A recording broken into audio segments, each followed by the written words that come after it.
Hello, this is Annie Dieu-Le-Veut, Shaman of Avalon. It's good to be talking with you again. I know we sometimes wonder why we should be concerning ourselves with spiritual matters when the world seems to be only just holding back from the brink of an apocalyptic meltdown. So in this video, I'm going to share with you my thoughts on that.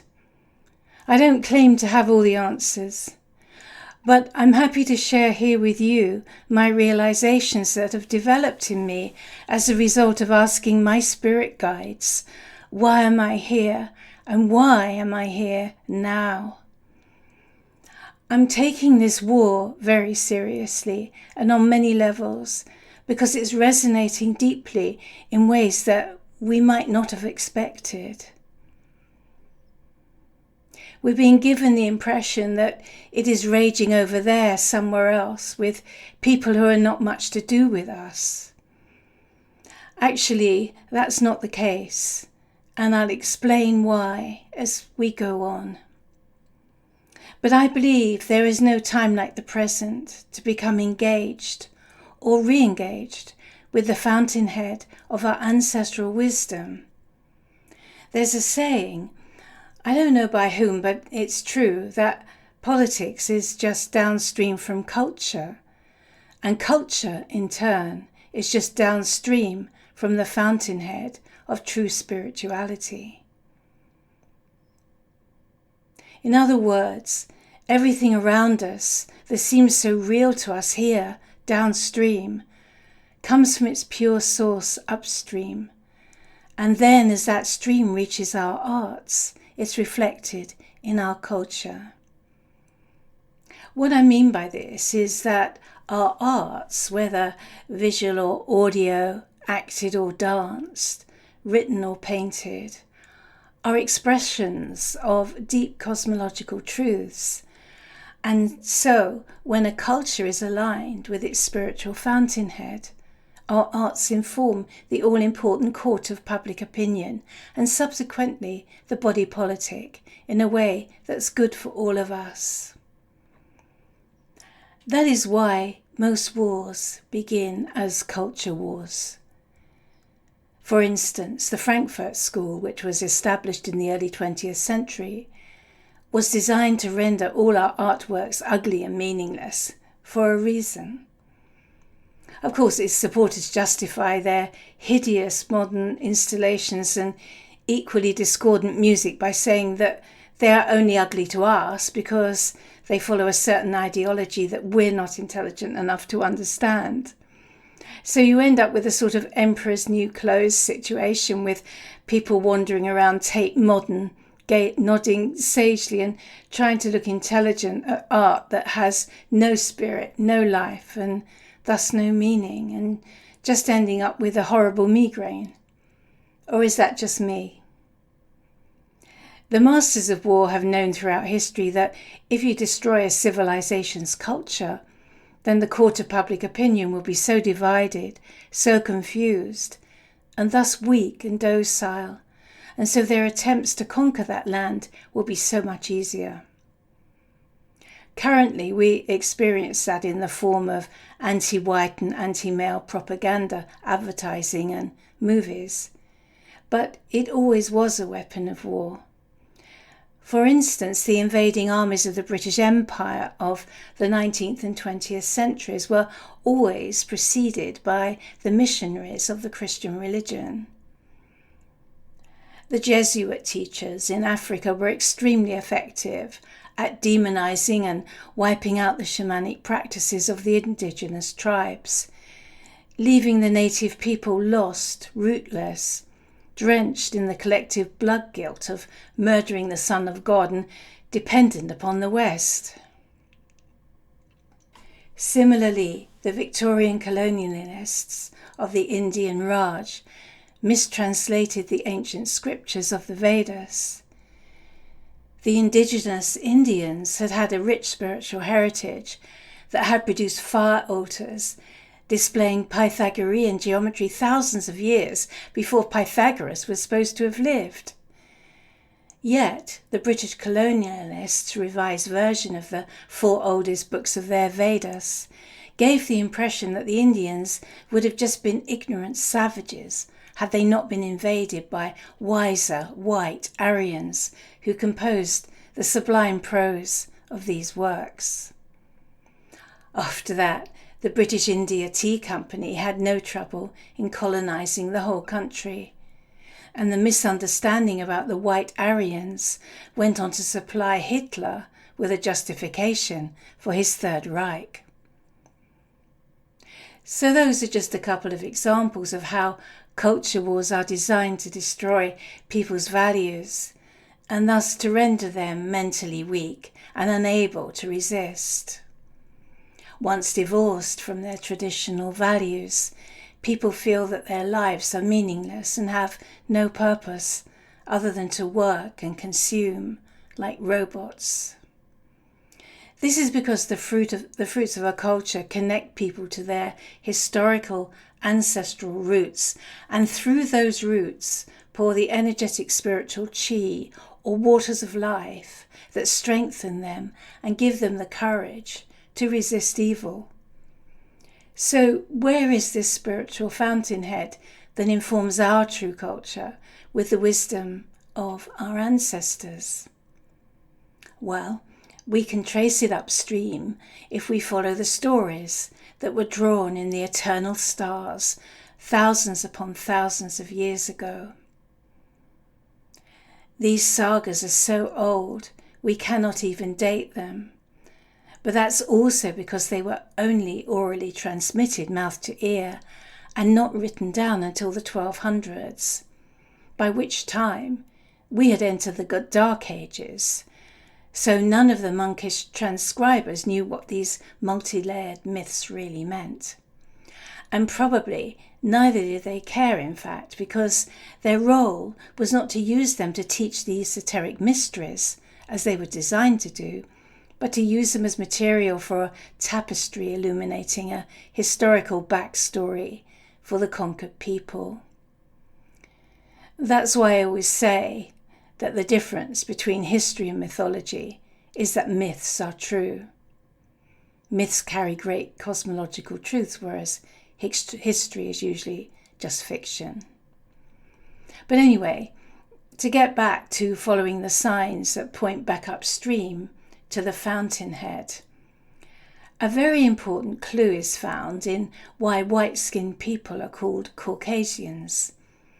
It is because our earliest ancestors were nomadic reindeer herders, and they roamed the grassy plains of the Russian and Ukrainian steppes as far northeast as Siberia. They were flooded out of those lands after the melting of the glaciers at the end of the last ice age, more than 10,000 years ago. And so they migrated through the Caucasus Mountains and then down into Eurasia and Europe and also across into Scandinavia. So when we understand that all Caucasians are in their DNA from the lands of the Russians and the Ukrainians, we can also realize that a war has been raging in our ancestral homeland for actually more than 13 centuries, off and on. The current one is just the recent manifestation of what seems to be a never-ending conflict based on the avenging of blood feuds.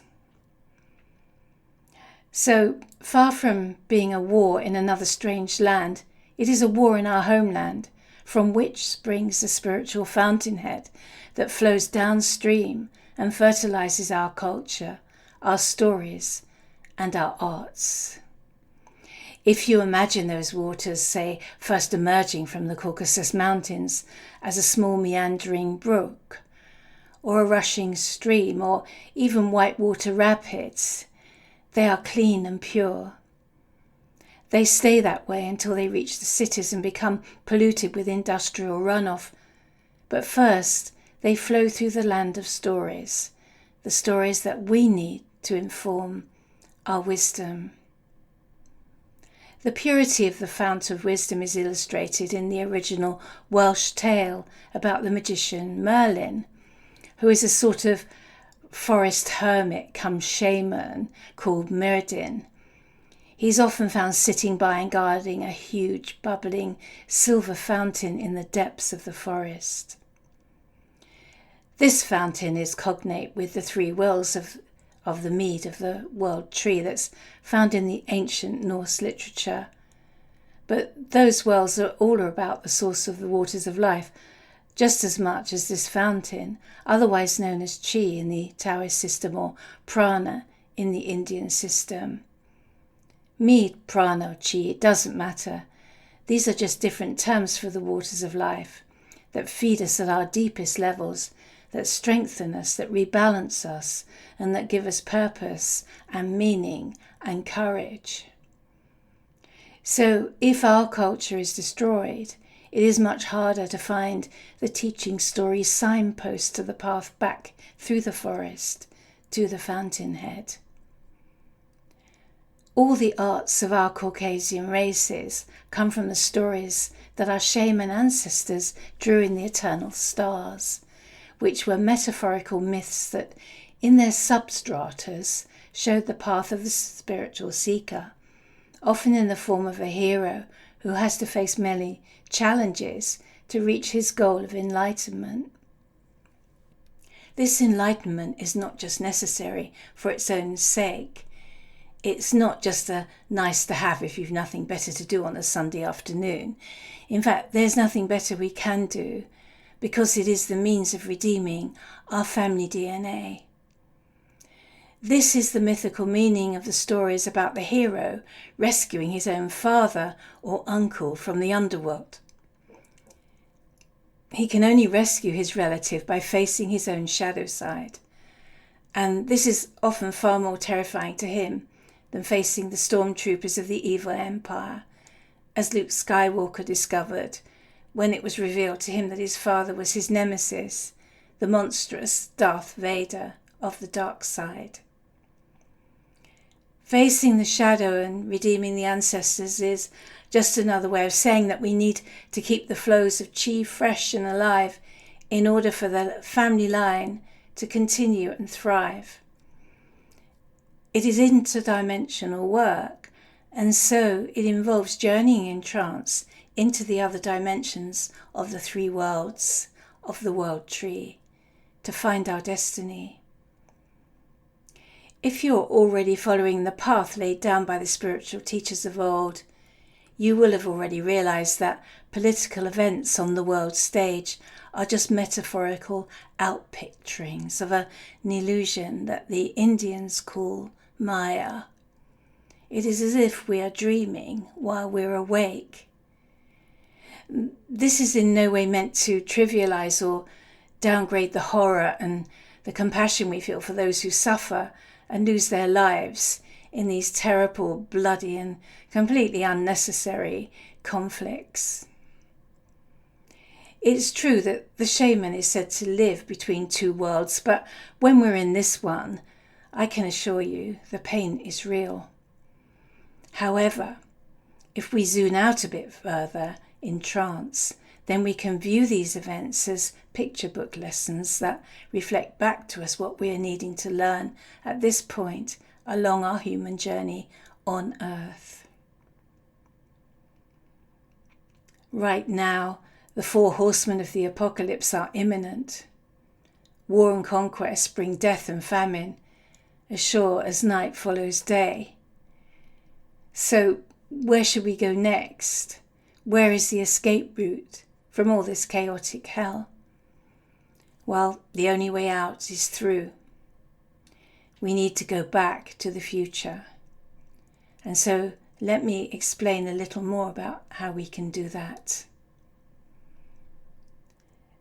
Some of the earliest waves of migrations of our Caucasian ancestors were of tribes led by shamans, and they settled on the southern coasts of France and Spain.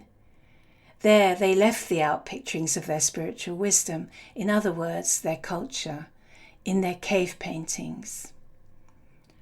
I have in the past referred to the content of these most ancient art galleries, such as those at Lascaux and Chauvet, as the stained glass windows of Ice Age cathedrals. These caves were virtual cathedrals in that they weren't lived in, but used for an only metaphysical purpose. They were what archaeologists call ritual sites. And just like the stained glass windows in today's churches, their artworks on the cave walls told a deeper, more esoteric story.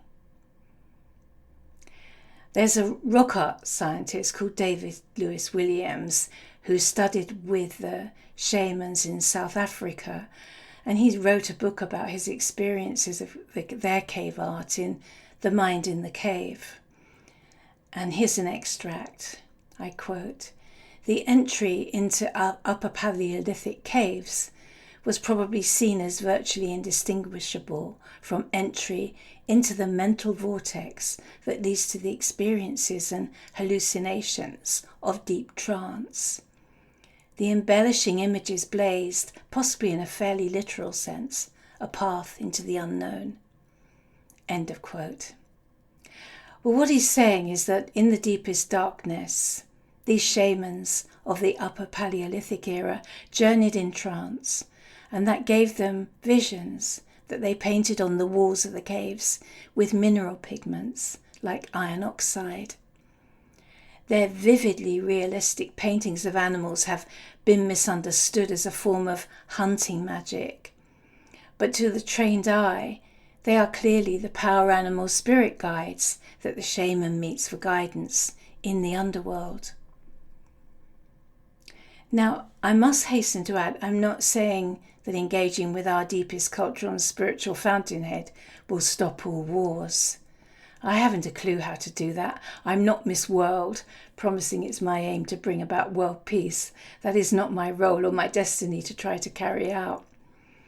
In fact, if we are to believe the historical record, there's never ever been a time on this planet when there wasn't some sort of war or conflict going on somewhere.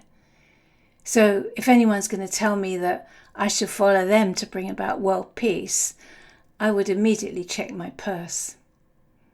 I am saying, though, that we will discover from all of that inner spiritual work an inner peace that passes all understanding. And we will then gain the wisdom to know why we chose to be incarnated right now, at this time of the breakup of empires. It's no accident that we are here now. We're not just a random collision of chemicals being blown hither and thither around the universe. If we think we are, it's only because we've been divorced from our cultural wisdom over more than 1,000 years. We have chosen to be here now. And so why? We need to know this if we are to discover our destiny, which is our purpose in this pilgrimage of human life. Destiny is key to being able to act in a way that is supportive of life, as the story of Arthur tells us. As I explained in the video, The Dragon and the World Tree, King Arthur was just a Norman version of a much earlier hero from beyond the Caucasus Mountains named Batraz. Batraz also had 12 knights called Narts, who sat not around a round table, but in a circle in a round yurt. And in the Caucasian myths there is a remarkably similar story to the one told about how Arthur won his sword, Excalibur. If you remember, it's one of those stories about his search for the Holy Grail, and there is a magical sword called Excalibur. It is firmly stuck in a huge boulder-like stone, and only someone who is a true king can release it. Arthur was the true king who pulled the sword from the stone, but he was just a later version of Batraz, who similarly pulled his magical sword from the roots of a tree on the steppes beyond the Caucasian mountains. The underlying meaning of this story in both versions is about the importance of knowing and fulfilling your destiny, because when you know what your destiny is, it's easy. You can easily pull the sword from the stone or the roots of the tree, while perhaps others can't. In both of the tales, many other candidates came to try to release the sword, and they all failed miserably before the true hero arrived. But this is all inner work, and first, just like the shamans of the Ice Age cathedrals in France and Spain, you have to meet your animal spirit guides in the underworld through the shamanic trance state, who will guide you towards your true destiny. Part of my destiny is to write and broadcast on these matters, and it is also to train would-be shamans in how to journey into the underworld, to meet their animal spirit guides and to learn from them. That shamanic work is also about healing our inner conflicts, about which the war raging in our ancestral homeland is a metaphor writ large. Peace will only be found when we can connect with the permaculture of the inner soil of our minds that is fertile and life-sustaining. The rage that rises like a heat within us when we hear of the terrible and unjust atrocities being carried out in our names should not be shamed but honoured.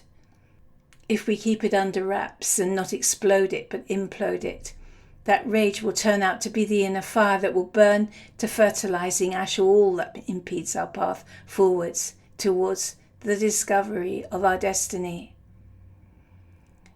If you're interested to know more, there's a wealth of detail about the myths of the Caucasian peoples who were our ancestors and how they carry metaphorical meanings about our own spiritual growth in my book, Stories in the Stars. You've been listening to me, Annie Dieu-Le-Veut. All my books are on Amazon, and if you'd like to support my work, I'm on Patreon as Shaman of Avalon.